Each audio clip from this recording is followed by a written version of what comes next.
Herkese merhabalar. Değersizlik ve yalnızlık hissiyle ilgili daha önce yayın yapmıştım. Bugün güven ve güvensizlik hissinden biraz bahsetmek istiyorum. Hemen konuya geçelim. Medya araçlarının ve özellikle sosyal medyanın yaygınlaşmasıyla bizler güven veya güvensizlik denen kavramlarla daha sık haşır neşir olduk. Diğer konularda olduğu gibi burada da hislerimizle veya duygularımızla yola çıkmayı öğrendik. Ne hissediyorsun? Güven problemleri, güvenilmez insan özellikleri vesaire diye çaktırmadan bu konu gözümüzde çok fazla büyütüldü. Güven olmadan insan ilişkileri yürümez, güven olmadan esnaftan bir alışveriş bile yapamazsın gibi söylemleri fazlaca duyar olduk. Sadece hisleri baz alarak kısa sürede birine ya güveniyoruz ya güvenmiyoruz. Üçüncü bir ihtimali düşünmeden insanları çok fazla yargılıyoruz veya etiketliyoruz. Sanki bu yargılar olmadan ilişkiler devam edemiyor. Sanki insan ilişkilerinin olmazsa olmazı illa bir kişi hakkında belirli konularda sonuçlara varmak. Üstelik vardığımız sonuçların ne kadar doğru olup olmadığını bilmeden bunu yapıyoruz. Oysa şu ihtimalleri düşünenimiz yok. Bu insan hakkında böyle hissediyorum ama bu insan ömür boyu böyle mi olacak?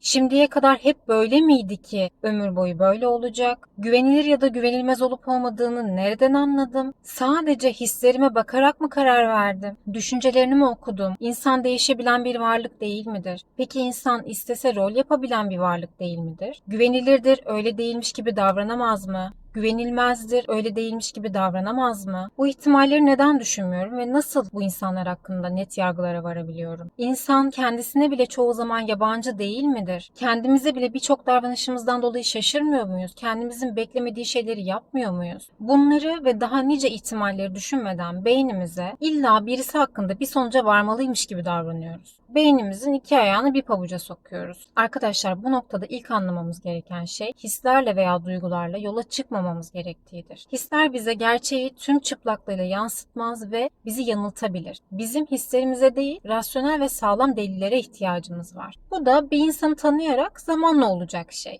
Tanıyarak vardığımız sonucun ise bir garantisi asla yoktur. Çünkü birini tanımanın bir sonu yoktur. Güven nedir peki? Belirli konuda veya konularda aslında kişinin kuşkudan uzak olması, kuşkuya mahal bırakmamasıdır. Öyle değil mi? Peki hislerimize yola çıkamayacaksak, bir insanın tam anlamıyla güvenilir olup olmadığını nereden anlayabiliriz? Örneğin tutarlılık. Güvenilir insan tutarlı olur, öyle değil mi? Peki bir insanın hayatının her döneminde belirli konuda veya konularda tutarlı olabilmesi mümkün mü? Başka bir örnek dürüstlük diyelim. Bir insan birkaç kere dürüst davrandıysa bu onun her konuda veya her zaman dürüst olacağı anlamına mı gelir? Dürüstlüğü ölçerken hangi ölçü birimini kullandım? Ya da bunun bir ölçme şekli mi var? Dürüstmüş gibi davranmış olamaz mı? 10 yıl bize dürüst davrandıysa 11. yıl bu değişemez mi? Bu konuda bizim geleceği öngörebilmemiz mümkün mü? Arkadaşlar ben düşündüm. Bu maddeleri belirleyebilmek gerçekten zor. Çünkü buraya ekleyeceğimiz maddeleri %100 sağlayan birinin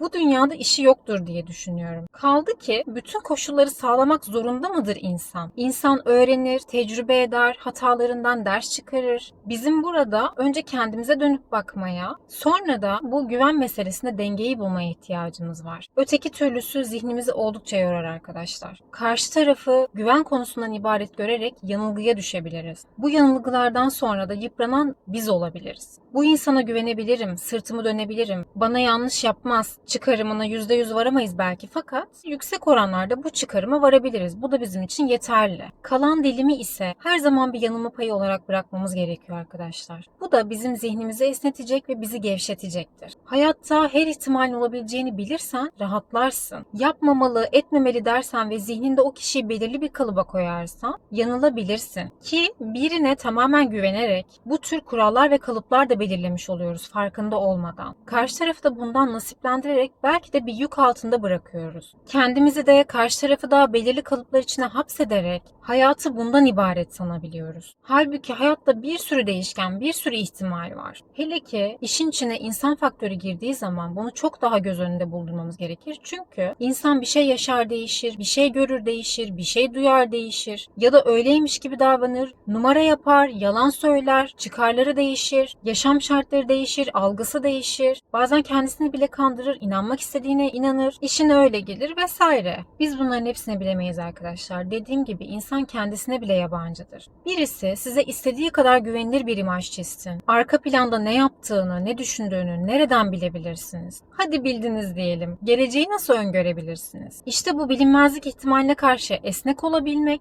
sizin insanlarla daha kolay ve daha rahat iletişim kurmanızı sağlar.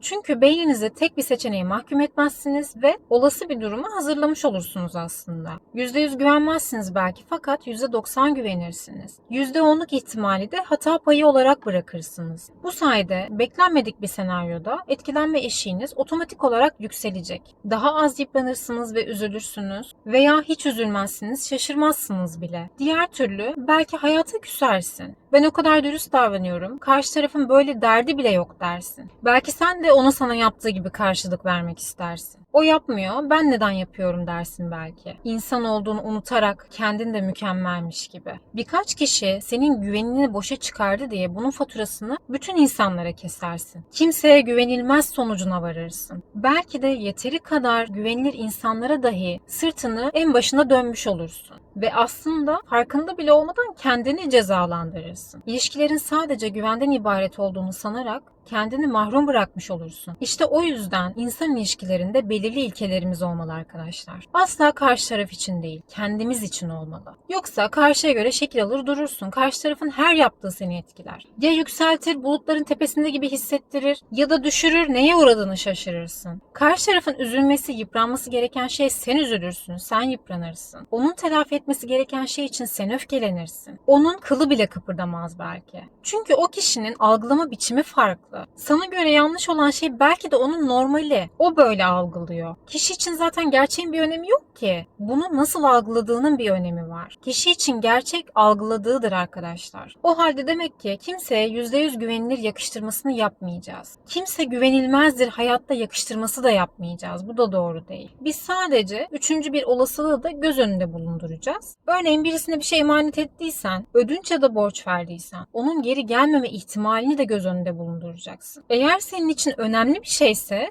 buna göre davranacaksın. Kendi önlemini alacaksın. Önemli bir belgeyi imzalamadan önce okuyacaksın. Tedbirli olacaksın. Herkesin her dediğine, her ağzından çıkana ilahi bir emirmiş gibi davranmayacaksın. Hemen koşulsuz bir şekilde inanmayacaksın. Birisi sana gelip bir başkasının özelini anlatıyorsa, ay beni kendine yakın görüyor deyip içten içe o kişiye bağlılık geliştirmeyeceksin. Senin özelini bir başkasına anlatma ihtimalini de düşüneceksin. Ona göre her şeyini bu kişinin önüne sermeyeceksin. Evlenirken dahi çiftler birbirine bir ömür diye bir söz verirler. Ama koşullar değiştiğinde başta verilen bu sözler iki tarafında belki aklına bile gelmez. Peki birisine bir sır verirken karşı taraftan aldığın sözün ne garantisi var ve bundan ne fark var? Kaldı ki devlet sırrı da taşımıyoruz. Bu konuyu da gözünde büyütmeyeceksin. Senin hakkında konuşmak isteyen kişi bir şey uydurur, yine konuşur. Bunu bileceksin. Kimseyi gözünde büyütmeyeceksin. İnsandır, yapar deyip geçeceksin. Peki bu yorucu olmayacak mı? Seni yoracak olan şey %100 güvenmeyip önlem almak mı? Yoksa güvenini zedeleyecek bir şey yaşadığında bunun sana vereceği yıkım mı? Seni yoracak olan şey olabilir, o da bir insan, o da bir yanlış yapabilir, o da değişebilir demek mi? Yoksa ben ona güvenmiştim, ondan hiç beklemezdim diye günlerce, aylarca, hatta belki de yıllarca kendine heba etmek mi? Bu bakış açısını bütün ilişkilerinizi karşınıza alarak düşündüğünüzde ve kafa yorduğunuzda, bu bakış açısı sizin kafanıza yattığında hemen şimdi bile otomatikleşecek zaten. Yeter ki üzerine düşünün ve siz de sorgulayın. Ben iddia ediyorum arkadaşlar, insanlara karşı bir hata payı bıraktığınızda çok rahatlayacaksınız. Çünkü beyniniz hayatta her ihtimalin olduğunu duymak ister. Bunu duyduğunda oh be der, kendimi bu kadar kasmama gerek yokmuş. Karşı tarafta bir insan mı? Evet. Bir ihtimal o da bana yanlış yapabilir mi? Evet. İşte şimdi insanları kusurlarıyla da sevebilirim. İşte şimdi belki de daha büyük yıkımların önüne geçebilirim. Ve işte şimdi kendi işime gücüme bakabilirim. Kendimi geliştiririm, üretirim, insanlara yardımcı olurum, güler yüzlü bir insan olurum. Bu meseleleri gözümde büyüteceğime enerjimi başka konulara harcarım. Oh be dünya varmış. Demek ki benim ihtiyacım ihtiyacım olan şey üçüncü bir ihtimalmiş. Demek ki hayatta her şey olabilirmiş. Böyle düşünmeye başlayacaksınız arkadaşlar ve gerçekten derin bir oh çekeceğinizi düşünüyorum. Bir de lütfen çok gerekmedikçe insanlara çok büyük ve kesin sözler vermeyin. Bunu tavsiye etmiyorum. Kendinize bile vermeyin. Her zaman %1'lik bile olsa başka ihtimaller olabileceğini bilin. Bunun yerine elimden geleni yapacağım diyebilirsiniz. Böyle düşünebilirsiniz. Çünkü büyük sözler verdiğinizde o konuya karşı duyarlılık geliştirebilirsiniz. Ve o meseleyi gözünüzde büyütebilirsiniz arkadaşlar. Belki hayatınız da bu söze göre şekil alabilir ve yeri gelir bu sözün kölesi bile olabilirsiniz. Sizi belki hayatınızın her anında etkisi altına almış olur ve bu da size gereğinden fazla bir yük getirebilir. Belirli ilke ve prensipleriniz olsun, belirli kurallarınız olsun, belirli şeyleri yapmanız gerektiği için yapın. Sorumluluklarınızın da farkında olun fakat günün birinde o anki koşullara göre bunu esnetme ihtimalinizin olabileceğini de göz önünde bulundurun. Benim burada demek istediğim şey bu. Yani bu bilinç sizi köşeye sıkıştırmamış olur arkadaşlar. Umarım anlatabilmişimdir burayı. Güven ve güvensizlik konusu aslında geniş yelpazeli bir konu. Ama çok fazla konuyu dağıtmadan genel hatlarıyla size anlatmaya çalıştım. Sonuç olarak şöyle toparlayalım. Hislerle yola çıkmadan, insanları zamanla tanıyarak, onun da bir insan olduğunu, yanlış yapabileceğini bilerek, bize yanlış yapan insanların faturasını bütün insanlığa kesmeyerek zihnen daha özgür olabiliriz. İnanın arkadaşlar birçok şey bir bütün. Oradan buradan birikiyor, sonra sıkıntılı bir takım süreçler olarak ortaya çıkıyor. O yüzden olabildiğince zihni esnetebilmek ve gerçekçi bakabilmek önemli. Söylemek istediklerim bugünlük bu kadar. Açıkçası Ramazan'dan dolayı birazcık konuşmakta zorlanıyorum arkadaşlar. Yani anlatırken dilim damağım kuruyabiliyor. Yine de elimden geleni yapmaya çalışıyorum. Açıklama kısmına birkaç video ve makale bırakacağım arkadaşlar. Sizin için çok faydalı olacağını düşünüyorum. Videoyu beğendiyseniz beğenmeyi ve desteklemek için kanalıma abone olmayı lütfen unutmayın. Çevrenizde ihtiyacı olanlara da bu videoyu gönderebilirsiniz. Güzel yorumlarınız için de çok teşekkür ediyorum. Fayda gören insanlara gerçekten çok seviniyorum. Kısmetse videoların devamını getirmeyi de istiyorum arkadaşlar. Kendinize iyi bakın. Sevgiler.